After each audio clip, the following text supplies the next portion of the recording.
വർക്കലയിൽ ട്രെയിനിൽ നിന്ന് യുവതിയെ തള്ളിയിട്ട കേസിൽ പ്രതി സുരേഷ് കുമാറുമായി കോട്ടയത്ത് തെളിവെടുപ്പ് നടത്തിക്കൊണ്ടിരിക്കുകയാണ്. സംഭവ ദിവസം കോട്ടയം റെയിൽവേ സ്റ്റേഷനിൽ നിന്നുമാണ് പ്രതി ട്രെയിനിൽ കയറിയത്. സ്റ്റേഷനിലും ഇയാൾ മദ്യപിച്ച ബാറിന്റെ പരിസരത്തും എത്തിച്ച് തെളിവെടുപ്പ് നടത്തും. ഗുരുതരമായി പരിക്കേറ്റ 19-കാരി തിരുവനന്തപുരം മെഡിക്കൽ കോളേജിൽ ഗുരുതരാവസ്ഥയിൽ ചികിത്സയിൽ ഇപ്പോൾ തുടരുകയാണ്. സനോജ് സുരേന്ദ്രൻ ചേരുകയാണ് വിശദാംശങ്ങളുമായി. സനോജ്, ഇപ്പോൾ റെയിൽവേ സ്റ്റേഷനിലാണ് തെളിവെടുപ്പ് നടത്തുന്നത് എന്നാണ് മനസ്സിലാക്കുവാൻ സാധിക്കുന്നത്. കൂടുതൽ വിവരങ്ങൾ.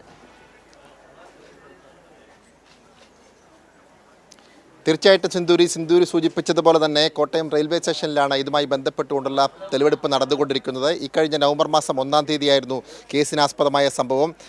വർക്കലയിൽ വെച്ചാണ് യുവതിക്ക് നേരെ ആക്രമണമുണ്ടാവുകയും യുവതിയെ ട്രെയിനിൽ നിന്നും തള്ളിയിട്ട് കൊലപ്പെടുത്താൻ വേണ്ടിയുള്ള ശ്രമം ഈ പ്രതി നടത്തുകയും ചെയ്തത്. ഇതിൻ്റെ അടിസ്ഥാനത്തിൽ ഈ പ്രതി കോട്ടയം അതിരമ്പുഴയിലുള്ള ബാറിൽ വന്ന് മദ്യപിച്ചതിന് ശേഷം അവിടെ നിന്നും റെയിൽവേ ടിക്കറ്റ് എടുത്ത് ഇവിടെ നിന്നുമാണ് ട്രെയിൻ കയറി തിരുവനന്തപുരത്തേക്ക് യാത്ര ചെയ്തത്. ആ യാത്രാമധ്യയായിരുന്നു ഈ യുവതിക്ക് നേരെയുള്ള ആക്രമണം ഉണ്ടായത്. ഇതിൻ്റെ അടിസ്ഥാനത്തിലാണ് നിലവിൽ ഇദ്ദേഹത്തെ ഈ പ്രതിയുമായി ഇവിടെ എത്തി ഇപ്പോൾ റെയിൽവേ പോലീസും കേരള അന്വേഷണ സംഘവും ഇപ്പോൾ സംയുക്തമായി തെളിവെടുപ്പ് നടത്തിക്കൊണ്ടിരിക്കുന്നത്. അല്പം മുമ്പാണ് ഇവിടെ എത്തിയത്. ഒപ്പം തന്നെ ഈ റെയിൽവേ സ്റ്റേഷൻ പരിസരത്ത് എത്തിക്കുന്നതോടൊപ്പം തന്നെ ഇദ്ദേഹം മദ്യപിച്ച ബാറിലും എത്തിച്ച് അവിടെയും പരിശോധനകൾ നടത്തും, തെളിവെടുപ്പ് നടത്തും. കാരണം അവിടുത്തെ CCTV ദൃശ്യങ്ങൾ നേരത്തെ അന്വേഷണ സംഘം ശേഖരിച്ചിരുന്നു. ഇതിൻ്റെ അടിസ്ഥാനത്തിലാണ് കേസന്വേഷണം മുന്നോട്ട് പോയത്. നിലവിൽ ഈ കേസുമായി ബന്ധപ്പെട്ടുകൊണ്ട് ട്രെയിനിൽ നിന്നും വീണ് പരിക്കേറ്റ യുവതി ഗുരുതരാവസ്ഥയിൽ ആശുപത്രിയിൽ ചികിത്സയിലാണ്. അതിനിടയിലാണ് ഇപ്പോൾ കേസിൻ്റെ നടപടിക്രമത്തിൻ്റെ ഭാഗമായിട്ട് ഈ പ്രതിയുമായി ഇപ്പോൾ തെളിവെടുപ്പ് നടന്നുകൊണ്ടിരിക്കുന്നത്. സിന്ധൂരി.